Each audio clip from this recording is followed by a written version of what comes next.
आप सभी का आपके अपने YouTube channel N academy with Vipin sir पर स्वागत है और मैं विपिन यादव। आज हम लोग बात करने वाले हैं डीएलएड फोर्थ सेमेस्टर की साइंस पर और इसमें से एक फिजिक्स का टॉपिक है स्थिर आवेश, विद्युत धारा एवं चुंबकत्व, point charge, electric current and magnetism. इस पर आज हम लोग चर्चा करने वाले हैं इस चैप्टर पर। इस चैप्टर के पहले टॉपिक पर बात करेंगे स्थिर आवेश पर। बात करेंगे हम लोग स्थिर आवेश पर कि स्थिर आवेश क्या होता है। स्थिर आवेश, अब क्वेश्चन आता है एग्जाम में कि आवेशन क्या है या आवेश से आप क्या समझते हैं। आवेशन क्या है या फिर आवेश से क्या समझते हैं, तो इस प्रकार से क्वेश्चन आता है। तो आइए बात करते हैं। अभी हम इसको आपकी परिभाषा भी बताएंगे, लेकिन पहले थोड़ा सा जान लेते हैं इसके बारे में। इसके बारे में अगर हम बात करें, इसके इतिहास के बारे में बात करें कि आवेश के बारे में किसने बताया, तो आज से लगभग 2500 वर्ष पहले, आज से लगभग 2500 वर्ष पहले एक यूनानी साइंटिस्ट हुए, एक यूनानी दार्शनिक थे। वैसे एक यूनानी दार्शनिक हुए, उनका नाम था थेल्स। क्या नाम था? थेल्स। एक यूनानी वैज्ञानिक या दार्शनिक हुए, उनका नाम था थेल्स। थेल्स ने देखा कि अंबर नामक पदार्थ को, अंबर एक पदार्थ होता है, अंबर नामक पदार्थ को जब ऊन से रगड़ा जाता है, इससे रगड़ा जाता है ऊन से, तो जब थेल्स महोदय ने देखा कि जब अंबर नामक पदार्थ को ऊन से रगड़ा जाता है, ऐसे से रगड़ा जाता है, तो उसमें कागज के छोटे छोटे टुकड़े या किसी चीज के छोटे छोटे टुकड़े, तो जैसे कागज के छोटे छोटे टुकड़े, कागज के टुकड़े या तिनके, कह सकते हैं तिनका मतलब क्या होता है, छोटा सा भाग ना, ये तिनके को आकर्षित करने का क्या जाता है, गुण आ जाता है। मतलब लोग कागज के छोटे छोटे टुकड़े या तिनकों को अपनी ओर आकर्षित करने का गुण आ जाता है। ठीक है, ये किसने देखा? थेल्स ने देखा। कब? लगभग 2500 साल पहले। लेकिन इसके इनकी बात पर किसी ने विश्वास नहीं किया। बताया होगा लोगों को ऐसा ऐसा भी होता है, ऐसा भी होता है, अंबर को ऊन से रगड़ो तो कागज के छोटे छोटे टुकड़ों को आकर्षित करने का गुण आता है। लेकिन किसी ने विश्वास नहीं किया, अर्थात इनकी बात को माना नहीं गया। फिर उसके बाद बात हुई सन 1600 ईस्वी की बात हुई। सन 1600 ईस्वी, सन 1600 ईस्वी में एक साइंटिस्ट हुए और वो कहाँ के थे? इंग्लैंड के थे। एक इंग्लैंड के साइंटिस्ट हुए, उनका नाम था गिलबर्ट महोदय। क्या था? Doctor Gilbert, doctor Gilbert. अब इन्होंने क्या देखा, जब ऐसा बता के चले गए, इन्होंने बाद में थोड़ा कुछ बहुत साल पहले इन्होंने पढ़ा होगा कि किसी ने ऐसा ऐसा कहा है, ऐसा ऐसा कहा है, तो इन्होंने उस पर अध्ययन करना शुरू किया। काफी बात है, सन 1600 ईस्वी की बात है। तो ये कहाँ के थे? इंग्लैंड के थे। इंग्लैंड के थे, इनका नाम था डॉक्टर गिलबर्ट। तो जब डॉक्टर गिलबर्ट ने कहा कि इस पर सर्च करना शुरू किया, तो उन्होंने बताया कि अंबर को नहीं, इसके अलावा बहुत सारे पदार्थ हैं, जैसे कांच, आबनूस, ये सब पदार्थ हैं। गंधर्व, लाख, ये भी एक पदार्थ है। ऐसे उन्होंने बताया कि ऐसे बहुत सारे पदार्थ हैं जिनको रगड़ने पर इनमें भी कागज के छोटे छोटे टुकड़ों या तिनकों को अपनी ओर आकर्षित करने का गुण आ जाता है। किसने बताया? 1600 ईस्वी में डॉक्टर गिलबर्ट ने बताया कि जैसे कागज के कांच, आबनूस, गंधर्व आदि पदार्थों में भी यह गुण होता है। कौन सा गुण? कागज के छोटे छोटे टुकड़े या तिनके को अपनी ओर आकर्षित करने का गुण होता है। अब क्या हुआ कि और उन्होंने बताया कि जब वो पदार्थ में ये गुण हो जाता है तो वो पदार्थ वैद्युतमय पदार्थ कहलाता है। वैद्युतमय पदार्थ। अब जिन पदार्थों में किसी कागज के छोटे छोटे टुकड़ों को आकर्षित करने का गुण आ जाता है, उन पदार्थों को वैद्युतमय पदार्थ कहा जाता है। वैद्युत वैद्युत उत्पन्न हो गई, मतलब आवेश उत्पन्न हो गया, उनमें आवेश उत्पन्न हो गया। जब आवेश उत्पन्न हो जाएगा तो वो क्या करेंगे, उसको आकर्षित करने लगेंगे, ठीक है। लेकिन इन सारे लोगों ने केवल कहा कि ऐसा कुछ होता है, अभी नाम नहीं दिया गया कि आप उसका नाम आवेश है, उन्होंने कहा कि ऐसा कुछ होता है, अभी नाम नहीं उसका स्पष्ट हुआ। इन्होंने कहा कि ऐसा कुछ होता है कि आप उसकी छड़ ले लो और उसको आपस क्या करो, किसी पदार्थ के साथ पकड़ो, तो उसमें क्या होता है, कागज के छोटे छोटे टुकड़ों को अपनी ओर आकर्षित करने का गुण आ जाता है। लेकिन अभी नाम नहीं बताया गया। फिर बात हुई 1750 में, बात आई 1750। 1750 में आए फ्रांसीसी वैज्ञानिक फ्रैंक लाइंड, क्या नाम था उनका, फ्रैंक लैंड। अब इन्होंने क्या कहा, ये फ्रांसीसी साइंटिस्ट हुए और फ्रैंक लैंड अमेरिका के थे, ये कहाँ के थे, अमेरिका। ये अमेरिका के साइंटिस्ट हुए और इन्होंने ये बताया कि जो कागज के छोटे छोटे टुकड़ों को आकर्षित करने का गुण आ जाता है ना, उसे इन्होंने कहा, इसे नाम कहा, ये आवेश होता है। क्या होता है, आवेश। इसका मतलब आवेश के बारे में सर्वप्रथम किसने बताया, आवेश के बारे में सर्वप्रथम इन्होंने बताया, किसने, गिलबर्ट महोदय ने। आवेश के बारे में सर्वप्रथम किसने बताया, गिलबर्ट महोदय ने। देखिए इससे पहले भी लोग जानते थे, लेकिन उसका नाम नहीं जानते थे कि उसका नाम क्या है, उसका नाम क्या है। ऐसा तो जानते थे कि किसी चीज को, वस्तुओं को आपस में रगड़ने पर उनमें अपने आप में क्या होता है, आकर्षण का गुण आ जाता है। इसका मतलब एक वस्तु दूसरी वस्तु को क्या करती है, आकर्षित करने लगती है। लेकिन इस बात की पुष्टि नहीं हो पा रही थी कि ये क्या है, ये क्या है। तो बात आई है 1750 आया, 1750 में एक अमेरिका के साइंटिस्ट हुए, उनका नाम था फ्रैंक लैंड। तो इन्होंने बताया कि आवेश इसे क्या कहते हैं, आवेश कहते हैं। और इन्होंने वैसे एक चीज और बताया कि आवेश दो प्रकार के होते हैं। आवेश दो प्रकार के होते हैं, एक को बोलते हैं धनावेश, एक को बोलते हैं ऋणावेश। अब कोई पूछे कि ऋणावेश, अब धनावेश और ऋणावेश सब इन्हीं के दिन है, इसकी फ्रैंक लैंड की। तो इन्होंने बताया कि आवेश दो प्रकार के होते हैं, एक तो धनावेश होता है और एक ऋणावेश होता है। बात समझ आ गई। तो ये तो था इसका इतिहास। फिर से एक बार देख लेते हैं।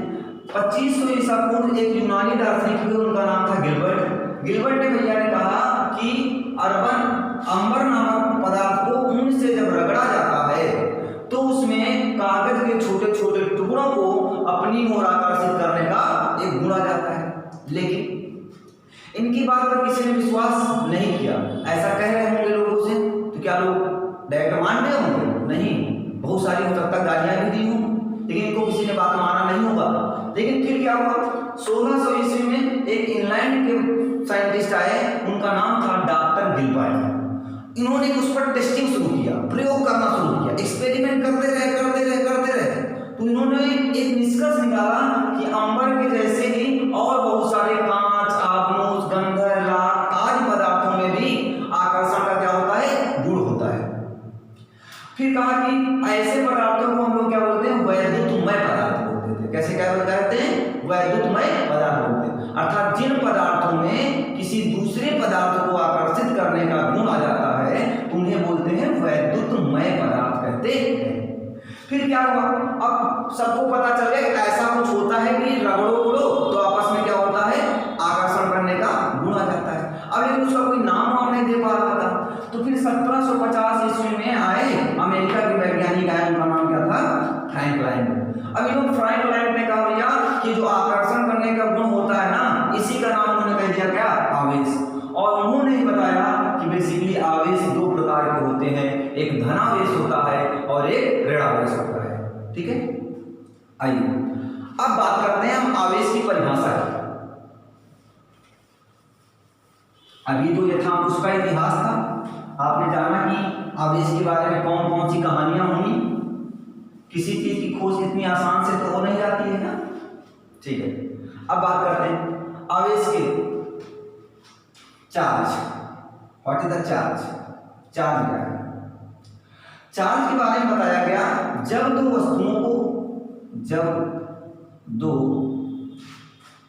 वस्तुओं को आपस में रगड़ा जाता है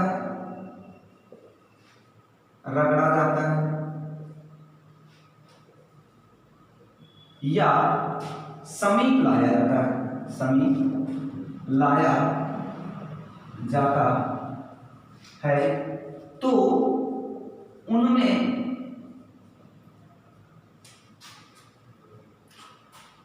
आकर्षण का गुण आ जाता है जिसे आवेश कहते हैं। ठीक है, तो ये चीज की परिभाषा। अब एग्जाम में हो सकता है आवेश की जगह लिख के है आवेशन, क्या लिख के आ सकता है? आवेशन भी लिख के आ सकता है। तो आपको लिखना वही है कि आवेशन क्या होता है या आवेश क्या होता है। ठीक है, अब बात है कि ये तो हो गई आवेश की परिभाषा।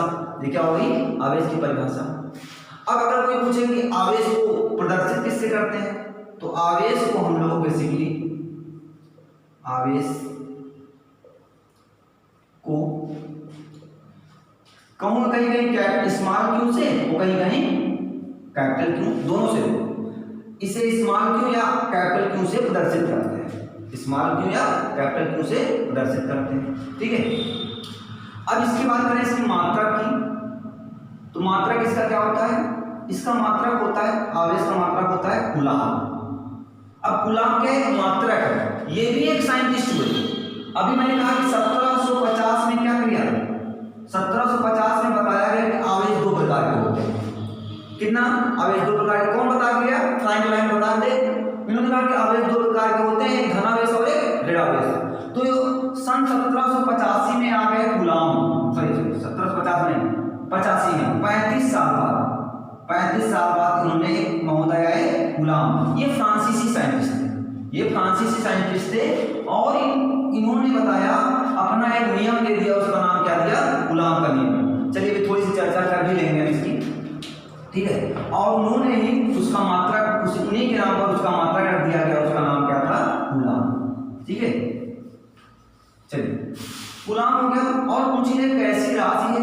अब राशि का मतलब क्या होता है? राशियां दो प्रकार की होती है, एक सदिश राशि होती है और एक अदिश राशि होती है। तो इसकी अगर बात करें तो ये हमेशा कैसे होती है? अदिश राशि होती है। इसका मतलब इसके पास कोई दिशा उषा नहीं होती है। राशियां कितने प्रकार की होती है? दो प्रकार की, एक सदिश राशि और एक अदिश राशि होती है। ठीक है, अब बात करते हैं आगे थोड़ी सी। इतनी बात क्लियर हो गई? देखो आवेश का मात्रक क्या होता है? कूलाम होता है। आवेश कैसी राशि होती है? अदिश राशि होती है।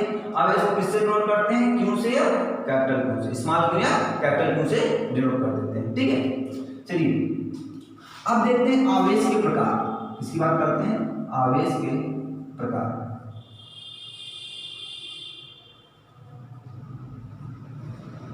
इसको बोलते हैं यूनिट। क्या बोलेंगे? यूनिट। और इसे क्या बोलते हैं? क्वांटिटी। क्वांटिटी मतलब क्या होती है? राशि। अब बोलेंगे आवेश के प्रकार मतलब types of charge. How many types of charge? तो there are two types of charge. कितने प्रकार के चार्ज होते हैं? दो प्रकार के। एक होता है धनावेश, एक होता है ऋणावेश।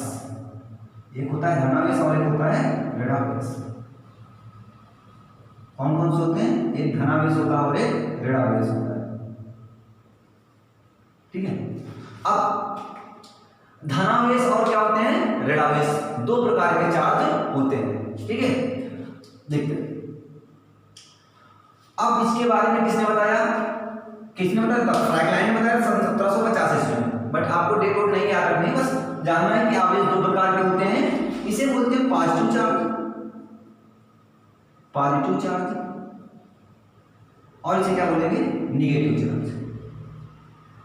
इसे क्या बोलेंगे? Negative charge. अब पॉजिटिव चार्ज और निगेटिव चार्ज दो प्रकार के होते हैं, इतना बात हमको पता चल गया। अब इसके बारे में एक और जानकारी प्राप्त की गई कि इसे पॉजिटिव मतलब प्लस, निगेटिव मतलब क्या होता है? माइनस होता है ना। हाँ, पॉजिटिव चार्ज और निगेटिव चार्ज, इसका मतलब समझिए, प्लस प्लस, मान लीजिए कोई आवेश है प्लस और एक दूसरा आवेश भी क्या है? प्लस प्लस, या है माइनस माइनस, इसका मतलब ये समान आवेश है। कैसे आवेश है? समान आवेश। समान आवेश एक दूसरे को प्रतिकर्षित करते हैं। क्या करते हैं? प्रतिकर्षित। क्या लिखा हुआ है? प्रतिकर्षित। प्रतिकर्षित, रिपल करते हैं। क्या करते हैं? रिपल करते हैं। जबकि चाहे माइनस प्लस हो या प्लस माइनस हो, ये दोनों एक दूसरे क्या करते हैं? विपरीत आवेश। क्या हुआ? विपरीत आवेश, अपोजिट चार्ज। ये क्या होते हैं? Same charge. सेम चार्ज एक दूसरे क्या करते हैं? रिपल करते हैं, जबकि अपोजिट चार्ज जो होते हैं वो एक दूसरे को क्या करते हैं? आकर्षित करते हैं। आकर्षित, आकर्षित मतलब क्या होता है? अट्रैक्ट। हाँ, अब एक चीज और पता चली कि चार्ज तो दो टाइप के होते हैं। कौन कौन से होते हैं? एक पॉजिटिव चार्ज होता है और एक निगेटिव चार्ज होता है। पॉजिटिव चार्ज और निगेटिव चार्ज, जबकि प्लस प्लस या माइनस माइनस सेम चार्ज है, अगर चार्ज सेम है तो क्या करेंगे? एक दूसरे को प्रतिकर्षित करेंगे। जबकि अपोजिट चार्ज, एक प्लस हो या माइनस हो, दूसरा प्लस हो सकता है, पहला माइनस हो सकता है, या पहला माइनस हो दूसरा पॉजिटिव हो, ऐसे अगर चार्ज है तो वो एक दूसरे को क्या करेंगे? आकर्षित करेंगे। समान आवेश एक दूसरे को आकर्षित करते हैं, जबकि विपरीत आवेश एक दूसरे को प्रतिकर्षित करते हैं। क्वेश्चन ऐसे कहा जा सकता है कि कब दो आवेश एक दूसरे को आकर्षित या प्रतिकर्षित करते हैं? दो आवेश एक दूसरे को कब आकर्षित या प्रतिकर्षित करते हैं? तो जब दोनों आवेश समान होंगे तो प्रतिकर्षित करेंगे, अगर दोनों आवेश विपरीत हैं तो क्या करेंगे? आकर्षित करेंगे। विपरीत का मतलब क्या होगा? एक पॉजिटिव तो एक निगेटिव, पहला निगेटिव तो दूसरा पॉजिटिव, दूसरा पॉजिटिव तो पहला निगेटिव, ऐसा ही होगा। पहला पॉजिटिव हो सकता है, दूसरा निगेटिव हो सकता है, पहला निगेटिव हो सकता है, दूसरा पॉजिटिव हो सकता है। तो इस प्रकार के सारे जितने भी आवेश होते हैं वो क्या होते हैं? एक दूसरे को आकर्षित करते हैं। आगे बात सुनिए। अब ये तो था हमारा आवेश के बारे में। आवेश क्या होता है, आवेश का इतिहास भी आपको बता दिया। स्थिर आवेश क्या होता है, आवेश कितने प्रकार का होता है, आवेश दो प्रकार का होता है, क्या आवेशों के बारे में बता दिया, आवेश का मात्रक बता दिया, आवेश कैसी राशि है, इन सारे बारों में बात कर दिया। ठीक है। अब क्वेश्चन ऐसा भी बन सकता है कि जब किसी भी, आपने देखा होगा जब छोटी क्लास में थे तो ऐसे बालों में स्केल को आप रगड़ते थे, और रगड़ने के बाद आप देखते थे कागज के छोटे छोटे टुकड़ों को वो क्या करता था? आकर्षित कर लेता था। तो ऐसा क्यों होता था? ऐसा क्यों होता था? ऐसा क्यों होता था? क्योंकि वो जो पदार्थ था वो क्या हो जाता था? वैद्युतमय पदार्थ हो जाता था। ऐसे पदार्थ जिनमें कागज के छोटे छोटे टुकड़ों या अन्य छोटे छोटे टुकड़ों को अपनी ओर आकर्षित करने का गुण हो जाता है, तो उन्हें हम लोग क्या बोलते थे? अभी बताया था, वैद्युतमय पदार्थ कहते हैं। क्या कहते हैं? वैद्युतमय पदार्थ कहते हैं। ठीक है। अब बात करते हैं, अब अगर हम बात करें, इतनी बात क्लियर हो गई। अब क्वेश्चन इस प्रकार से बनाया जा सकता है, इसको नोट कर लीजिए, वीडियो को पॉज करके नोट कर लीजिए। समझ गए होंगे सभी लोग?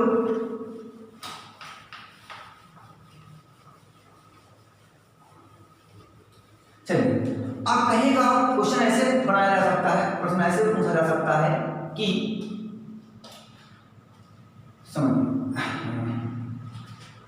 क्या कहेगा? कहेगा प्लास्टिक के कंघे, प्लास्टिक के कंघे तथा ऊनी कपड़े को आपस में रगड़ने पर क्या होगा? प्लास्टिक के कपड़े तथा ऊनी प्लास्टिक के कंघे तथा ऊनी कपड़े को आपस में रगड़ने पर क्या होगा। तो आइए बात को समझते हैं। जब प्लास्टिक के कंघे को ऊनी कपड़े में आप रगड़ेंगे, ऊनी कपड़े में आप रगड़ेंगे, तो जब उन दोनों को आपस में रगड़ा जाता है तो प्लास्टिक का कंघा ऋणावेशित हो जाता है। प्लास्टिक का कंघा क्या हो जाता है, ऋणावेशित हो जाता है। जबकि ऊनी जो कपड़ा होता है वो क्या हो जाता है, धनावेशित हो जाता है। क्या हो जाता है, धनावेशित हो जाता है। इसका मतलब इसके जो इलेक्ट्रॉन्स थे वो क्या हो गए, कंघे पर पहुंच गए, कंघे पर पहुंच गए। अब आपके मन में आ गया इलेक्ट्रॉन क्या है ना। एक आवेश का फार्मूला होता है Q बराबर Ne। क्या होता है, Q बराबर Ne। क्यों किसे नोट करते हैं, आवेश ही तो है।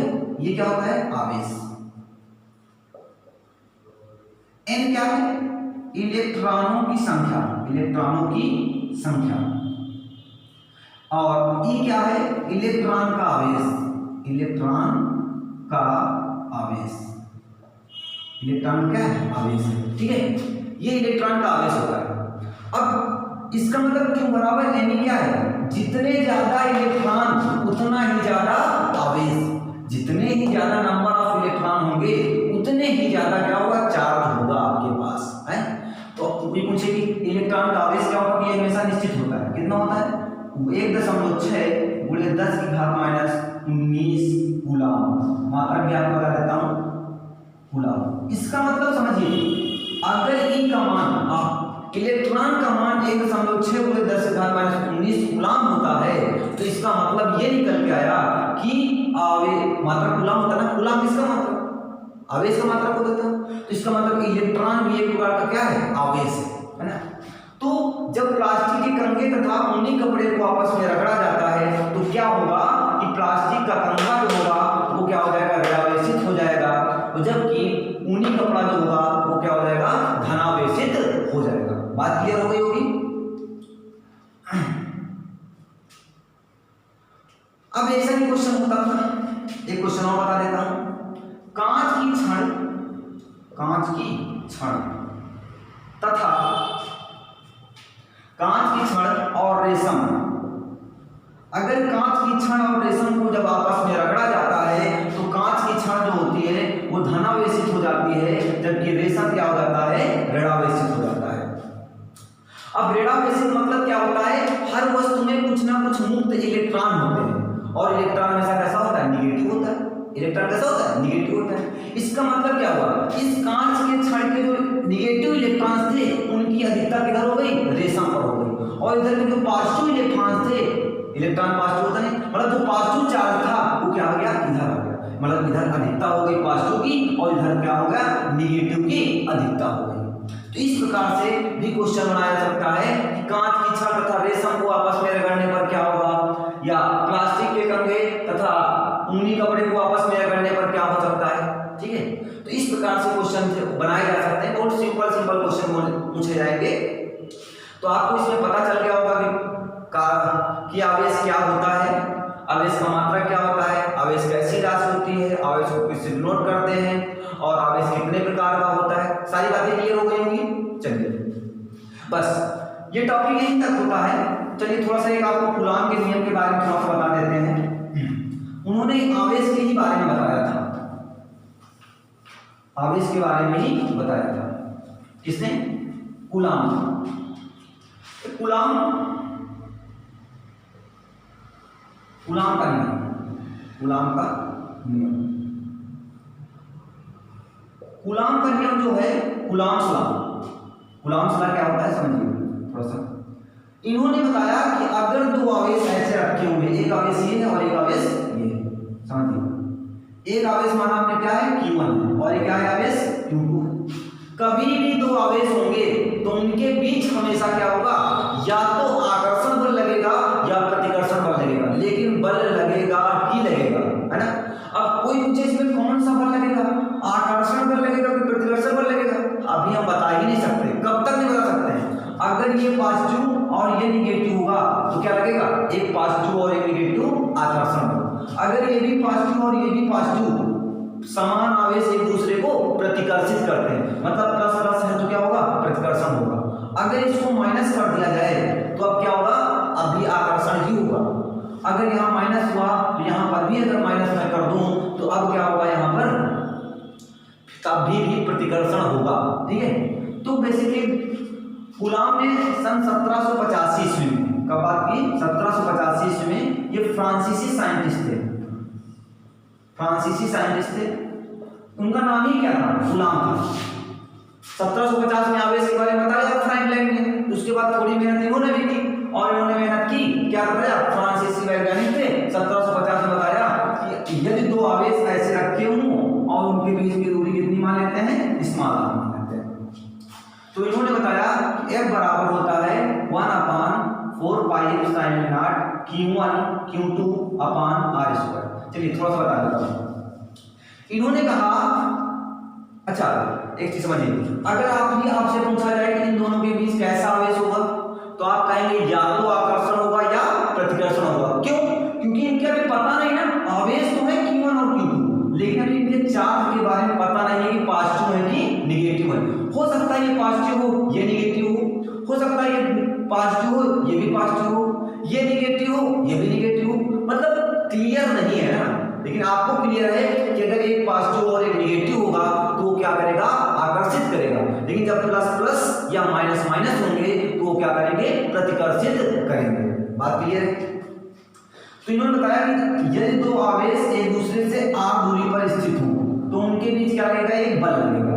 और ये जो बल होता है ना, ये होता है दोनों आवेशों के गुणनफल के अनुपाती होता है। क्या होता है, दोनों आवेशों के गुणनफल के अनुपाती और उनके बीच की दूरी के वर्ग के व्युत्क्रमानुपाती। इसे हम लोग अनुपाती पढ़ते हैं क्योंकि ये सामने सामने लिखा हुआ है, इसे पढ़ते हैं व्युत्क्रमानुपाती पढ़ते हैं क्योंकि वो 1/, में लिखा हुआ है।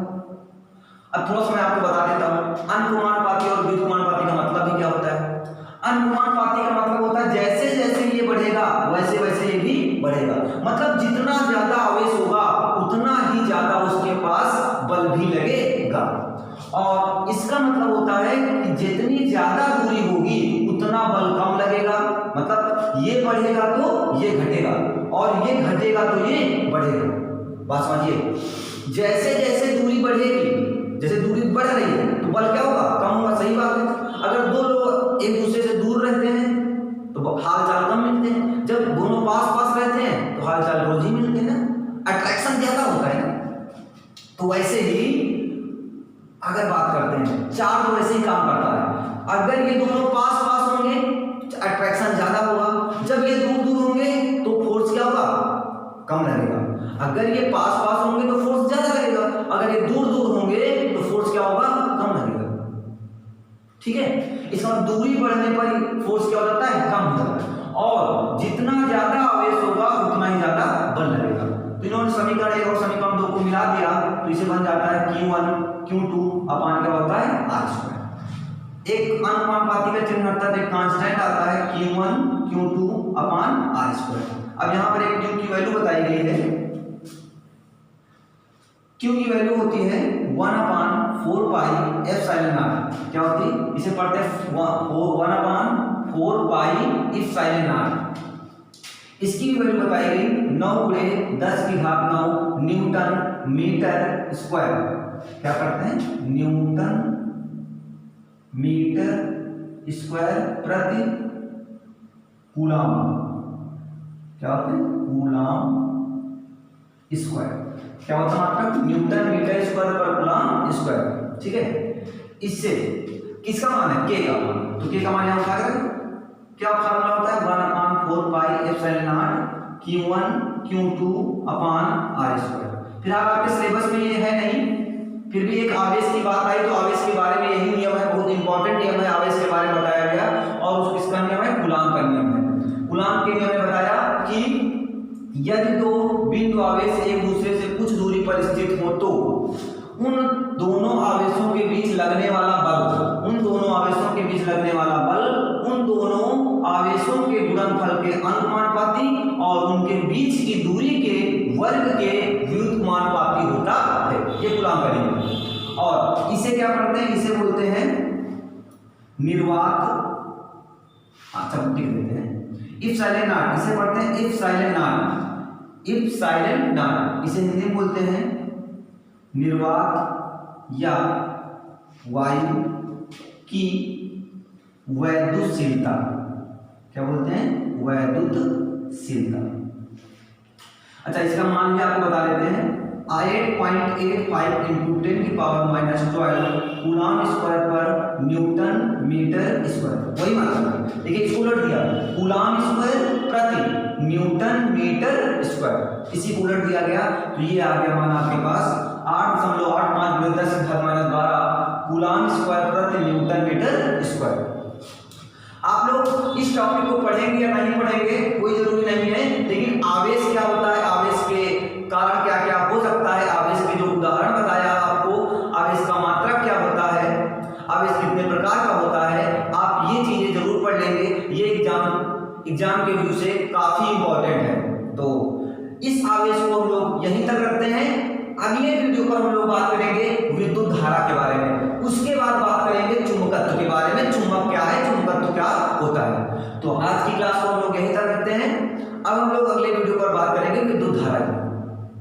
तो आप लोग इस वीडियो को के बहुत केयरफुली देखेंगे और आपको वीडियो कैसा लगा ये हमें कमेंट करके बताएंगे, और चैनल को शेयर कर दें और वीडियो को लाइक कर दें। तो बाय बाय दोस्तों, मिलते हैं हम लोग अगले वीडियो पर।